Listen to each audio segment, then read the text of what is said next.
How are ya? Welcome back to Classic Hits Gaming, your home of the three greatest decades of gaming: the 80s, the 90s, and the noughties.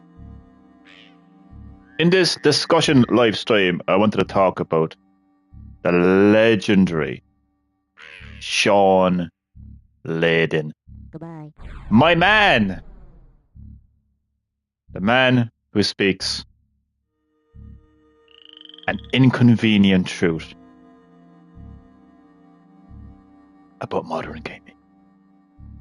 Sit back, Okay. relax, but as always, and more importantly, enjoy this live stream / discussion. Okay, before I get stuck in, let me get the live stream rocking and rolling. I just realized I have no thumbnail for this live stream. You know what? Let's get it. Let's get an image of Shawn Layden. Whoa! Sorry, there's a fucking tiny fly just landed on my phone. That's fucking... Jesus Christ. Sorry. Shawn Layden. Look at him. Look at that sexy bastard. Look at this guy.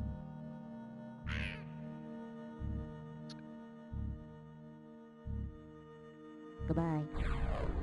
Look at this guy. So, Shawn Layden is going to be the thumbnail of this live stream. Please bear with me as I change the thumbnail to the iconic Shawn Layden. A man of common sense, a man of logic, a man of truth. He speaks an inconvenient truth of modern gaming.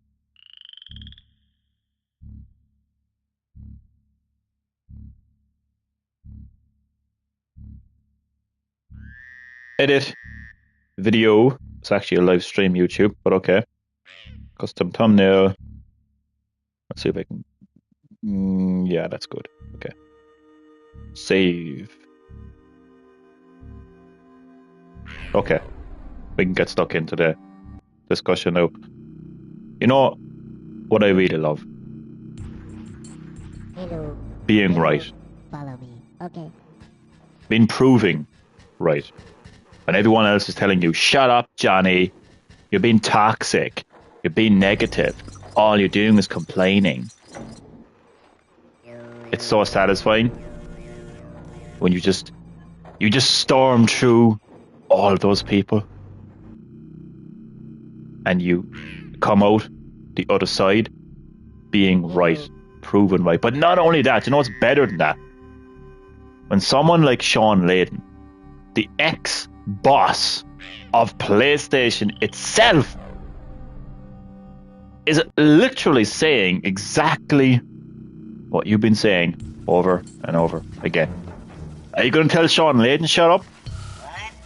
I said you're going to tell Shawn Layden shut up? Are you going to call Shawn Layden toxic? Are you going to call Shawn Layden negative, ex-boss of PlayStation? Hello. To be fair, people probably would.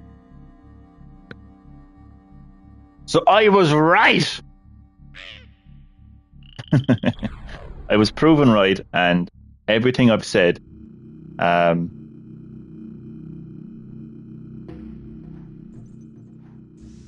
been backed up by Shawn Layden. So Shawn Layden speaks an inconvenient truth on a particular aspect of modern gaming. He gave an interview recently. Test was completed. I don't care about your test. I think it was with Eurogamer. I actually have a link to the interview. If I get time, I'll actually read some of that interview in this live stream discussion. Hello. Hello. Okay. But there's two things that I want to focus on in that interview that he spoke about, and that is the lack of a true generational leap in visuals in today's, world of gaming, in modern gaming. And he also spoke about the future of hardware, future of consoles. So someone knocking at the door. No. And those are the two things that I want to focus on. Goodbye. I'm not going anywhere. Don't tell me goodbye. So, let's quote Shawn Layden. Let's quote the iconic Shawn Layden, the man who speaks an inconvenient truth of modern gaming.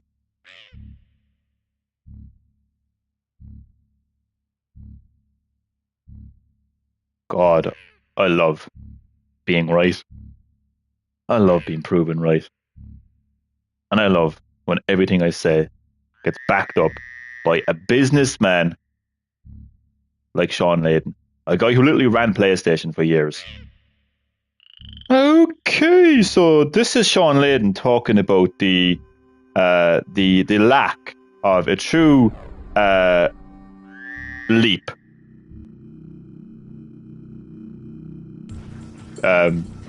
between consoles today.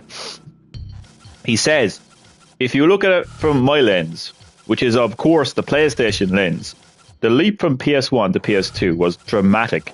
I remember seeing the PS2 demo for Gran Turismo and not believing this could happen in a home console, but it did. The jump from PS2 to PS3 was also remarkable. We got to an HD standard. We got not all, but a lot of 60 frames per second gameplay. It had a network capability, nascent though it was. Hello. Then PS3 to PS4 was just like getting the network thing done right. Okay. Then to PS5, which was a fantastic piece of kit, but the actual difference in performance, we're getting to the realm, frankly, where, and I love this part, only dogs can hear the difference now. You're not going to see another PS1 to PS2 jump in performance. We have sort of maxed out there. If we're talking about teraflops and ray tracing, we're already off the sheet that most people begin to understand. That's coming from Shawn Layden. I know for a fact that I've done plenty of live stream discussions and videos talking about how we're never going to see another PS1 to PS2 jump in performance. We're never going to see visuals and graphics improve in the way they did from PS1 to PS2. I've said that numerous times. And I know for a fact I've had people saying, shut up, Johnny, you're toxic, you're negative, all you do is complain, shut up, no one cares. Well, Shawn Layden cares, and he agrees with me. He backs up everything I've said about next-gen consoles not having that same level of leap that we saw from PS1 to PS2. I love Shawn Layden. I love the fact that he just gets it. I love the fact that he just speaks an inconvenient truth. And it is an inconvenient truth. And an inconvenient truth is, well, first of all, it's a truth. And it's inconvenient because people just don't want to hear it. People just don't want to hear that their beloved pastime, their hobby, their interest, gaming, is being attacked. Or should I say, being called out for what it is. And they just block their ears. La la la la la, not listening. La la la la la la la la la. Goodbye. Well, you can do that, but Shawn Layden and people like Shawn Layden will continue speaking out. See, this isn't just about some gobshite from Ireland, you know, with just over 1,000 subs, just moaning and complaining anymore. This is about Shawn Layden, the ex-boss of PlayStation, the guy who literally ran PlayStation for years, saying this. Think about how significant that is. Okay? As I said before, I've said numerous times okay, that we're never going to see a console generational gap, right, like PS1 to PS2 ever again. I've said that numerous times. And some people, not everyone, but some people have denied what I said, ignored what I said, disagreed with what I said, told me shut up, told me I'm toxic. Well, Shawn Layden is saying it. And you know what? Don't take my word or Shawn Layden. Even if you want to go against the guy that ran PlayStation for years, just look for yourself. Look for yourself. Look at PS4 to PS5 and tell me that there is a generational gap between PS4 and PS5 on the level of PS1 and PS2. Just, I dare you. Okay. I actually dare you. So the second thing he spoke about was, well, he was asked a question. About the future of PlayStation and Xbox. Now, he was also asked about Nintendo, but his answer was specific to Xbox and PlayStation. So he was basically asked the question, will PlayStation survive another 30 years just publishing on its own consoles and PC? Will Nintendo? Shawn Layden says, and I love how he puts this, let's put Nintendo aside for a second, because they live in their own private Idaho, where the laws of physics apply in different sorts of ways. But with Xbox versus PlayStation, the Alley versus Fraser fight, frankly, we have to start interrogating what the purpose is of a proprietary console and whether that can continue to be true. And it's easy to dissect what he's saying there. Okay. I find it easy anyway. If you look at Xbox, first and foremost, everything is an Xbox. Your TV, your smartphone, your laptop, your Steam Deck is all an Xbox. You don't have to purchase our hardware to engage with Xbox. You know that big game, Indiana Jones, from the company that we acquired, and we pretty much said from the get-go that was only going to be an Xbox? Well, you can play that on PS5. You know that? You know that company? You know that brand Xbox? Where is the incentive to purchase Xbox hardware? Is there going to be Xbox hardware in 30 years when they're doing that? No. That's what Shawn Layden is talking about. And I also feel he's talking about PlayStation hardware. He's not talking about software. He's talking about hardware. He was asked about consoles. He was asked about, the question was, will PlayStation survive another 30 years just publishing on its own consoles and PC? That was the question that was put to him. And that was the answer he gave. So I also feel like he was talking about PlayStation. Okay. PlayStation's massive games, God of War, Spider-Man, The Last of Us, they're all on PC. You know? So where's the incentive to actually buy hardware? You know those games are eventually going to come to PC. I know a lot of people, I'm one of them, who from time to time will wait for a game to, who will get a game later on. So people know they can wait for the next PlayStation game to come to PC with better specs. So why would they want to buy PlayStation hardware? That's what Shawn Layden is saying in that answer. And again, I have been saying this many, many times on this channel. Like, where is the incentive? GGP, maybe there won't be consoles in the future. I mean, it's hard to imagine a future with PlayStation and Xbox. It's easy to imagine there being Nintendo hardware, and I'll get to that in a second. And when he mentioned Nintendo, and he said that they pretty much, the rules of physics apply differently to them. Like, it's quite obvious what he meant when he mentioned Nintendo as well, and I'll get to that in a few moments. But how are you doing, GGP? Hope you're having a lovely Thursday evening. Thank you as always for dropping by Classic Hits Gaming, your home of the three greatest decades of gaming, the 80s and 90s and the noughties. Feel free to join in on the discussion as you already are.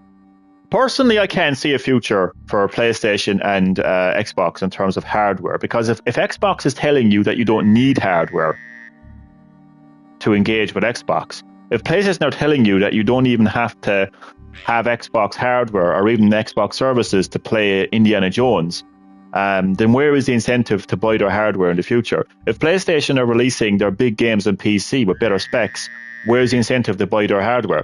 So personally, I'm with Shawn Layden. I don't see an incentive for people to, buy PlayStation and Xbox hardware in the future. He's speaking an inconvenient truth, people. A lot of people don't want to hear this truth. They just deny it. They block their ears. La, la, la. I'm not listening. This is not real. It's not happening. Bury the head in the sand. That's fine. You go ahead and do that. But you literally have someone like Shawn Layden, the ex-boss of PlayStation, coming out and literally saying word for word what I've been saying for years on this channel. And just those two things, mind you.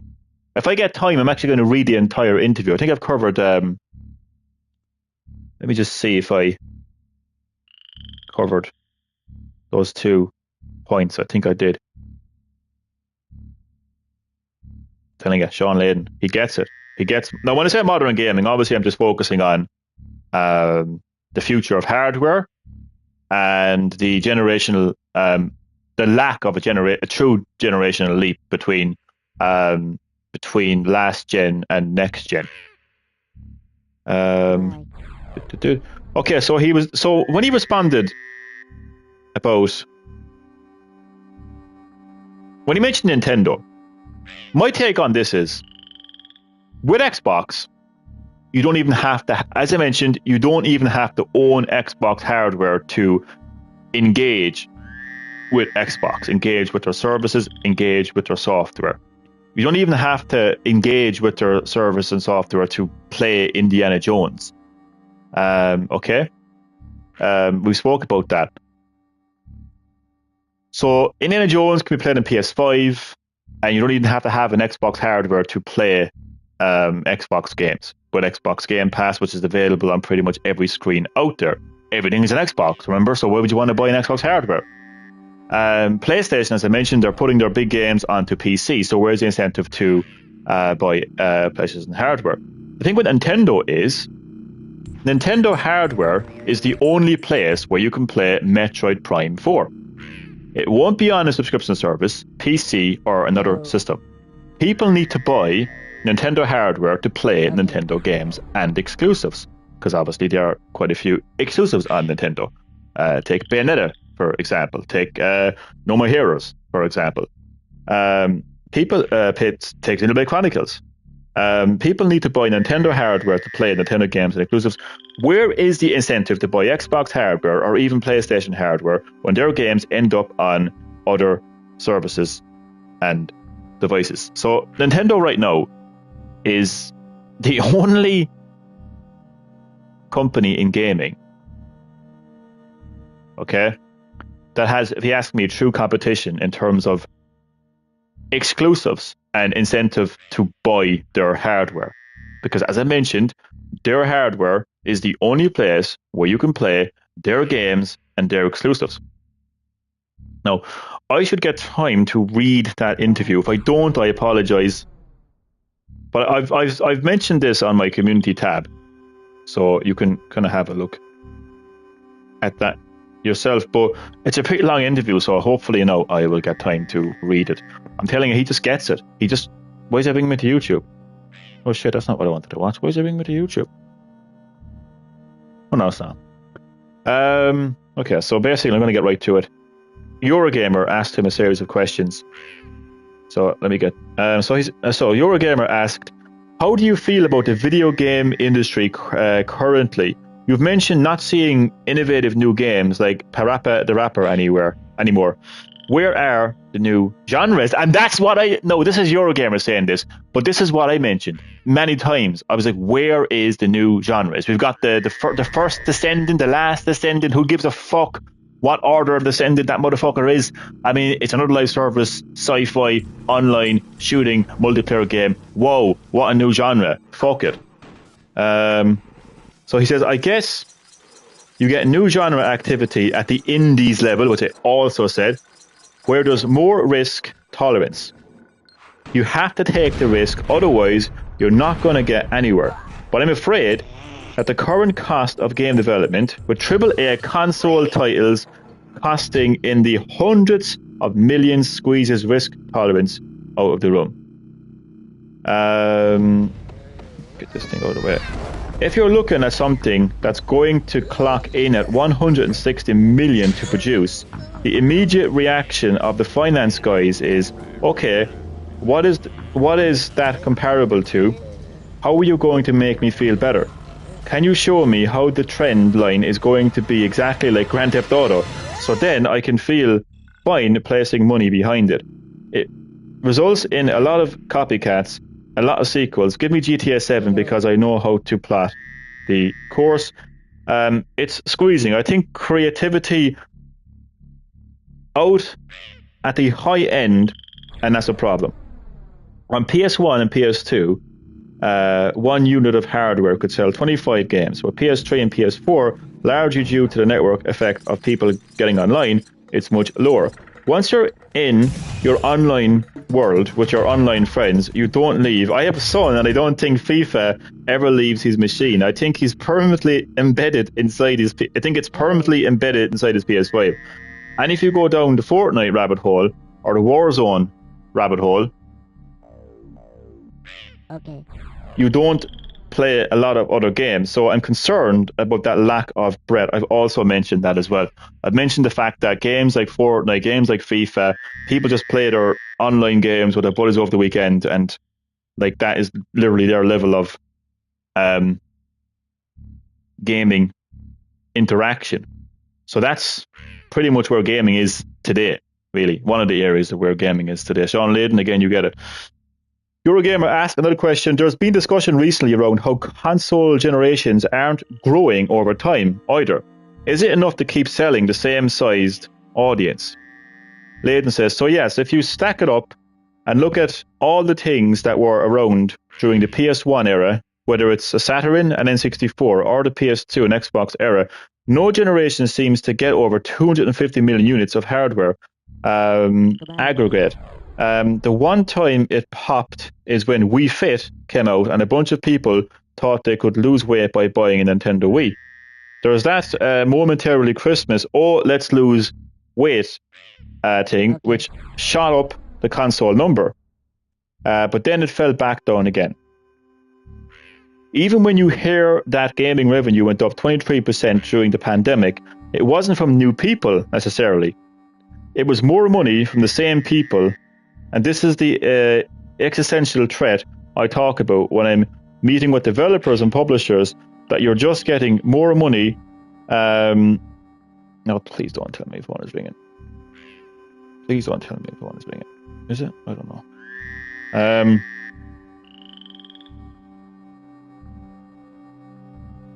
That you're just not getting more money off the same people. It's a business model, I understand. And you understand. And that's fine. But we're not growing the next generation. We're losing the next generation to TikTok. Is he wrong? Is he wrong? All these Gen Alpha stuck to their TikTok. Is he wrong? The competition for gaming isn't Xbox and Nintendo. It's everything else in the freaking he says some weird names. Zeitgeist that can take your time away from your gaming activity. The pandemic gave us an unnatural pop for gaming, where we thought, oh my god, gaming is the biggest thing in the world. Yeah, when you're locked down, it is the biggest thing in the world. But in a regular world scenario, you've got to combat against all the other distractions that are available to young people. And I'm afraid that we're not facing that threat head on as an industry. He is intelligent. He knows what he's talking about. He sees the threats of modern gaming and he speaks out. So then how do we face that threat head on as an industry? We need to address 2 or 3 things specifically.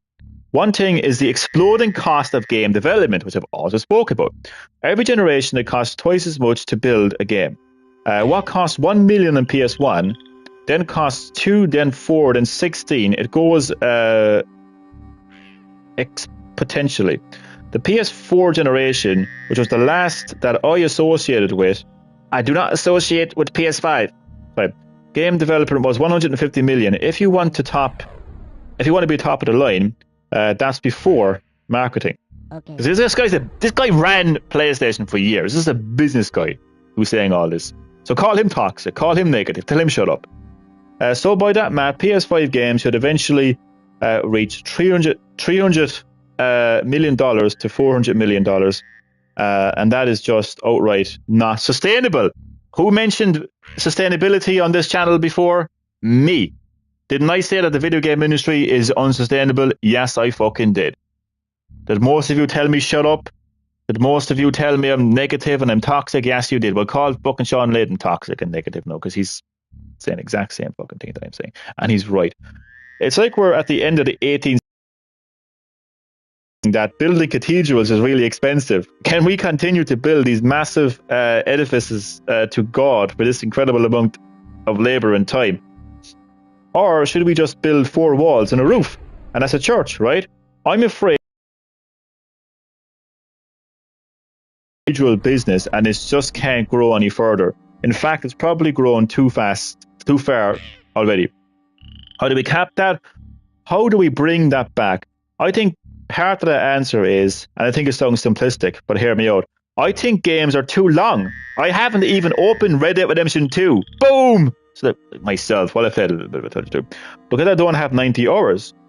And I'm retired and I don't have 90 hours.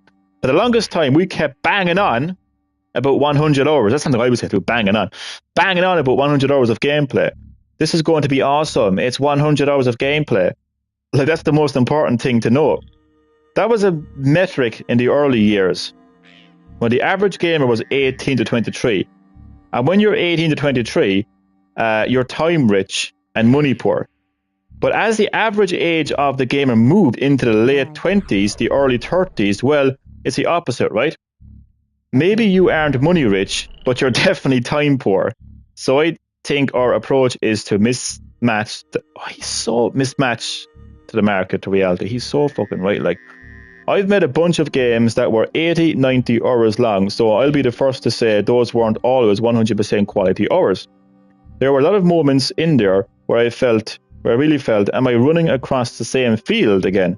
I would like to see a world where you can get back to 18 to 23 hours of gameplay, but the gameplay is so compelling, you don't want to put your controller down. I want the entire game to be like that moment in Resident Evil where the freaking dogs came through the window and you drop your controller out of fear. I want more of those kind of game moments if we can bring down the scale and scope. That's a long answer to a question, wasn't it? Then the next question he was asked was, it feels like each generation is getting lumbered with even higher production costs, production values, and we're seeing a smaller selection of games as a result, at least on consoles. Again, that question, spot on. He says, yeah, rendering at 480p was not very expensive, but doing 4K at 60 frames per second, that's a lot of people, a lot of time. Let's look at our obsession with photorealism, chasing that uncanny value.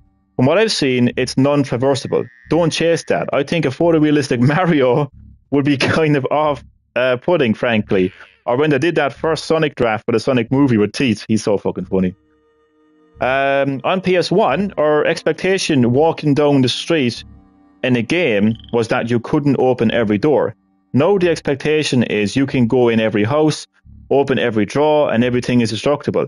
And that's nice, but it's expensive to make that happen. We have to look at that. If only 50% of players see the end of your game, what about all those millions you spend on the final level, but only half the people to see it? There's so much money being put into making huge game experiences and people aren't seeing it. What could Coppola do if you walked out halfway through his movie? I don't know, I can't spell that name. I can't pronounce it. We have to understand, is it a good use of resources? I want a movement that gets more people to finish games, where we make it so compelling that they just want to see it, and where it's not so onerous that they don't have to spend 3 months doing it. Fucking love that. Can consoles continue to exist long term? Xbox is already publishing multiple platforms, and no rival consoles. Will PlayStation survive another 30 years? Does publishing on its own consoles and PC? Will Nintendo? Let's put Nintendo aside for a second, because they live in their own private Idaho, where the laws of physics apply in different sorts of ways. But the Xbox versus PlayStation, the Ali versus Fraser fight, frankly, we have to start interrogating what the purpose of a proprietary console and whether that can continue to be true. If you look at it from my eyes, which is of the course that PlayStation 1 lens, if you look at it from my lens, which is of course the PlayStation lens, the leap from PS1 to PS2 was dramatic. I remember seeing the PS2 demo for Gran Turismo and not believing this could happen in a home console, but it did. Jump from PS2 to PS3 was also remarkable. We got to an HD standard. We got, not all, but a lot of 60 frames per second gameplay. It had a network capability, nascent though it was. Then PS3 to PS4 was just like getting the network thing done right. Then the PS5 was a fantastic piece of kit, but the actual difference in performance, we're getting to the realm, frankly, where only dogs can hear the difference now. You're not going to see the difference now. You're not going to see another PS1 to PS2 jump in performance. We have sort of maxed out there. If we're talking about teraflops and ray tracing, we're already off the sheet that most people begin to understand. Consoles are never getting a big leap in power again. He says, I don't think so. I mean, what would that leap look like? It would be perfectly realized human actors in a game that you completely control. That could happen one day. I don't think it's going to happen in my lifetime. We're at a point now where the innovation curve on the hardware is starting to plateau or top out. At the same time, the commodization of the silicon means that when you open up an Xbox or PlayStation, it's really pretty much the same chipset. It's all built by AMD. Each company has their own operating system and proprietary secret sauce, but in essence, it's the same. I think we're pretty much close to the final spec for what a console could be. Goodbye. It almost sounds like you're calling a truce to the console wars. Okay. He says, well, you're not as old as I am, obviously, but you've read stories about something called VHS versus Betamax, right? Then he says, my dad had a Betamax at home when I was growing up, and I'm saying this, I realize this is going to make you feel old. For younger readers, Betamax was Sony's less successful answer to VHS. Shawn Layden laughs. Thanks to your dad. So, one of the first jobs I had when I joined Sony in 1987 was in the PR department in Tokyo. And one of the first things I had to write was a corporate statement about why Sony was going to start building VHS recorders and how we weren't abandoning Betamax. We were just expanding our offerings to our consumers to fit their lifestyle needs. But that's what happened. And my whole life was now gone full circle, because when you have competing formats, competing platforms, competing technologies, there comes a time when we all declare war is over. That is why after VHS and Betamax fight, you saw industry consortiums come together for things like compact discs and then DVDs. This is the technology we're going to land on. These are the specs around the tech that we're going to agree to. You might compete on price points and its aesthetics. Do you want it in wood or black or orange? But the real competition will be on its content. And content should be the competition for publishers, not which hardware you get behind. I think we're at a point where the consoles become irrelevant in the next, if not the next generation, then the next generation, definitely. This is a long interview. Let me just... Man, I can't keep reading this. This is way too long. This is way too long. Here's the one. How about PlayStation games on Nintendo then? Shawn Layden says, historically, PlayStation and Nintendo platforms have lived happily side by side in the living rooms across the world. It's almost like a natural pairing. It sounds like Sony might have finally forgiven Nintendo for leaving them at the altar. So, you know, success is the best revenge. And that's exactly it. Because as you know, PlayStation, as I mentioned in my 30th anniversary live stream, changed the game and really made Nintendo say, oh fuck. That's a long interview. It's up. I'll tell you what, I'll actually leave the link to that interview. Oh, Jesus Christ. I literally had it 2 seconds ago. No, I should have just... Okay, let me get the link to that interview, and then I'm going to post it. Okay. I didn't realize how long the interview was. But he speaks an inconvenient truth that, like, we need to hear. We absolutely need to hear it. Whether you want to hear it, you know, you have to. You have to. But yeah, look, on the area of not seeing a generational gap like PS1 and PS2, I've said it numerous times. Shawn Layden has said that. So not only was I right, but Shawn Layden backs me up. How cool is that? Come on, let me copy the fucking link. Thank you. And also talking about the incentive to purchase, like the incentive to actually get an Xbox or a PlayStation hardware in the future. Where is the incentive when you have Xbox on anything and PlayStation bringing their games to PC and technically even Nintendo hardware as well? So there is the link to the article. I don't know why it's not sending. It's not sending. It's not sending. Look, you know what? It's up on my community tab. You can have a look at it.